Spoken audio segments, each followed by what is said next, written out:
Hello everyone, this is Nitpicking Nerd, also known as Major Green, and today I want to talk about the character of Spock in the original Star Trek show, which I'm currently rewatching as preparation for season 2 of Star Trek Discovery, which will probably destroy the character of Spock, but I'll get to that later. As I'm watching the show, I realized why he was such a popular character, so I'm going to break it all down from my opinion, my point of view. So first of all, the very fact that he's an alien immediately makes him a cool character because he's basically the only alien on the ship that we see, or at least on the bridge. And just him being an alien with green blood and special abilities and all of that, that immediately makes him an extremely cool character right off the bat. Especially if you kind of put yourself back in the 60s, because nowadays there are so many aliens in so many movies and shows, we kind of got used to it, and so we're not excited by it anymore.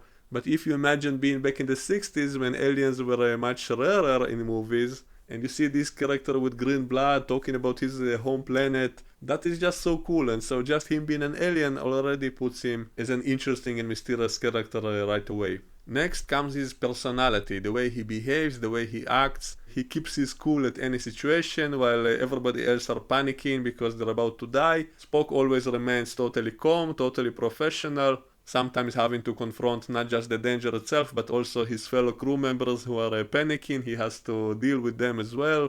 And also, he's the most professional character. He's the most adult of the team, you could say. Also, I love the way that he's so serious in performing his duties. And these are all traits that I recognize in other Star Trek shows as well, but here they are kind of all in one character. For example, Commander Data was also similar in many ways. He was physically the strongest, the smartest, mathematically and scientifically and all that kind of stuff, but not understanding humans, so there's a lot of similarity with him. He's also similar to Worf because Worf also was an alien with a unique alien culture, and so Spock also has his own culture. And also, like Worf, he's sometimes caught between the two people, the humans and the Vulcans, not knowing who he's loyal to, and feeling kind of exile and feeling racism from both sides because each side considers him belonging to the other species. So that makes him a conflicted, interesting character. In one episode of the animated show, we see the childhood of Spock when he grows up on Vulcan and he's being taunted by other Vulcan kids for being too human. And in some of the movies, we saw flashbacks of him as a kid or as a baby, and hearing how he's too human. So basically he experienced racism from Vulcans and he experienced racism from the humans because they always treat him like a Vulcan, even though the humans are kind of doing that lovingly. They don't really hate on him. But still, I think that makes Spock a very interesting character because he doesn't really belong to any of those planets. He's kind of caught in the middle, and so he's in Starfleet. So that's also a very interesting element of his character, even though he doesn't show that it bothers him because he's kind of emotionless. But we also, as we learn later in the series, he actually does have emotions, even stronger emotions than normal humans. He's simply suppressing them, so that makes it even more interesting because if you thought he's just like a robot without emotions, which is kind of like that, which is also interesting, but with Spock maybe it's even more interesting because you know that he does have emotions, he simply doesn't show them, he suppresses them, and he's behaving so calmly, so professionally. And if I had to compare him to a different character, not from science fiction, from a more modern show, let's say Breaking Bad, which is also one of my favorite shows, and one of the most popular characters is the character of Mike, even though he was supposed to be a minor sidekick character, but fans really loved him, and I think that was because he was the most professional. From all the people you saw there, he just seemed the most skilled. He seemed the one who knows what he's doing. He's also kind of an old guy, so you get the sense that he's super experienced and he knows his stuff, and so you kind of like that. You would want him on your side and not any of the other characters. And he's also lovable for lots of reasons, but I don't want to get too much into the other show because I want to get back to my topic. So I think in a similar kind of way, Spock is the most professional, most effective, and most badass character on the original Star Trek show. And now let's talk about the acting. I think Leonard Nimoy did a really good job playing a strange character, which he basically helped to mold and shape, and he added a lot of things with his improvisations. A lot of the stuff about the Vulcans that actually came from him, because for example, I read somewhere that he was supposed to knock someone out with a punch, but he said, wait a minute, but I'm an alien and I'm from a supposedly an enlightened society and all that stuff. Maybe I shouldn't punch him. Let's invent something different, something interesting, something more alien. So let me just pinch him on the neck and he will fall down. And that's how the Vulcan nerve pinch was invented. Kind of that shows him as kind of a martial artist also, that he's so badass that he doesn't have to resort to normal kicks and punches. He simply grabs someone and just puts him to sleep right away in an instant, and all without breaking a sweat, all while remaining totally calm. That makes him so much more of a badass and also funny. And also he added a lot of other interesting detail to the Vulcan culture overall. For example, the Vulcan salute. He's the one who invented that. He basically took it from the Jewish ceremony in the synagogue. So that again makes it more interesting because, if it was a simple hello, simple handshake, that's boring. Instead, you invent something more alien, and he used something from his real life to inspire it, and that's fine in my opinion. So a lot of little details like that, which the actor himself added to the role of Spock and to the whole culture of Vulcans, which he helped design basically. And so that added a lot. So that's why I don't just view him as an actor, I do view him as part of the inspiration, part of the ideas. He also directed some of the Star Trek movies, some of the best ones, and I do think he added a lot. It wouldn't be the same without him. And also, physically speaking, I kind of think he probably was picked for the role because he kind of looks weird, like he wasn't your typical movie star. And I think they picked him probably because he looks so weird. Like, because they were looking for an alien, they wanted someone who looks kind of weird, and so they picked him. I also think he played aliens before in other movies, before Star Trek. And that in itself might also have made him an interesting character, not just because he's alien, but just because he's not just your typical perfect looking human hero, but with a lot of other cool traits. And so maybe that made people identify with him more. People in real life, they don't all look like movie stars. So maybe if you see someone who looks like a normal guy on TV, maybe you would identify yourself with that guy better than the perfect looking hero and so on. And that's also one of my complaints about the new Spock in Star Trek Discovery, because they picked someone who doesn't look anything like the original Spock, and the original Spock was supposed to look a bit weird because he's supposed to be an alien. That's why they picked him. Now I know that since then lots of people played Vulcans and they were all normal looking guys, only with ears, but still I think you have to give credit to that original idea of casting someone weird to play an alien. And also I think if they want us to accept this new Spock as a younger Spock, as the same person, then wouldn't it be easier for us to do that if he is physically more similar? We would be able to accept him as a younger version of the same guy. But if he looks nothing like him at all, it will be much more difficult to do. And so I really don't get why they're doing it.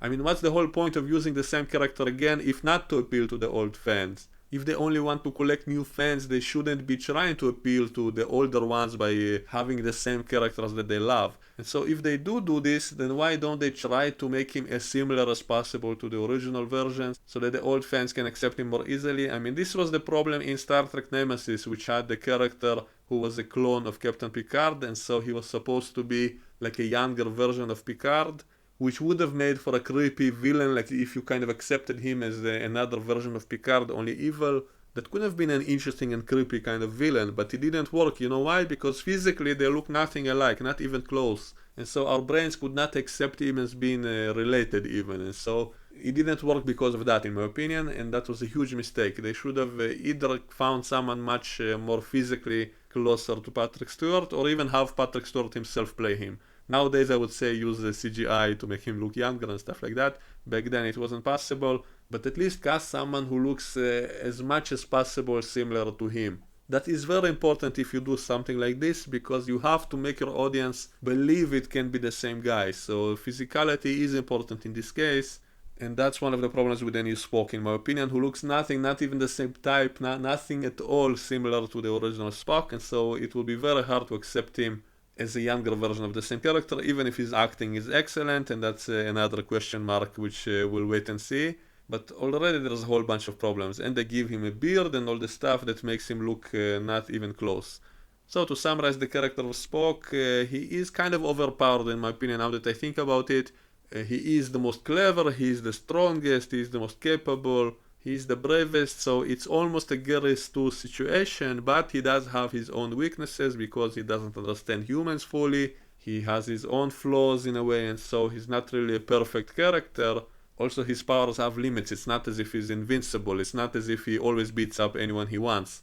He does have his limits, so that's also important. And he wasn't always able to solve everything by himself. He also needed his friends, his crew members also to help. And so that's why I don't view him as a Gary Stu kind of problem. Unlike in Star Trek Discovery with the Michael Burnham problem of her being a Mary Sue. So in a way I kind of get what they were trying to do with Michael in Star Trek Discovery. They were kind of making her into a Spock type. They were thinking that just like Spock was so strong and smart and brave and all of it together and was professional, let's make a female character with the same traits. But I think they overdid it. I think they made her too strong, too good at everything, even though they did add a few flaws to her. That's why also I think she's not a total Mary Sue, because she does have a few flaws, like being a hothead who started the war and all that stuff. So she's not a complete Mary Sue. But also one of the things that I think were annoying with her case is because the show kept telling us she's this awesome instead of showing us. And I always say that they should show us, not tell us. In the original Star Trek show, no one was constantly praising Spock as being the most clever or strongest or bravest. No one was saying these things about him all the time. We, as the audience, saw that about him from his actions. We saw he's that way because of the things he's actually doing in the episodes. None of the characters kept saying that he's so awesome. But with Michael, we are constantly being told that she's so great. So that's kind of annoying when everybody around her constantly praise her, basically. And also, she's kind of a one-man army a lot of the times. And that's not a good thing. If you have a show like Star Trek, you need to have your whole cast working together as a group, as a team to accomplish things. Each one has to be good at specific things, but weak at others. And only working together, they'll be able to achieve something. That's, I think, is the best formula for this type of show, because it's not a superhero show. It's not a one-man show or one-woman show, and it shouldn't be. And so just like in the original, even though Spock, as I said, was a little bit overpowered, he did save the day a lot of the times, even by himself, but still it felt like a team effort. But with Michael, it's just her saving the day a little bit too much. And also I would expect more clever, more complex writing today. Unlike the 60s, which was a different time altogether, back then always there was a main hero who is perfect at everything and totally moral always and so on. But nowadays I expect something more clever, more complex, more realistic feeling and so on. So it's also a matter of the time period. So I can't forgive this show as much as I forgive the flaws of the original show. But I think I understand what they were trying to do with her character. They were trying to make her kind of a Spock type who will also lead the show eventually. And so I understand what they were trying to do, but they kind of overdid it a little bit and made it too artificially and too forcefully, too much. Like with Spock, I don't think it was deliberate, it wasn't planned. Like he became that way over the show, but he wasn't really supposed to be the main hero. He was supposed to be a sidekick, but it just kind of turned that way naturally that he's the most popular character.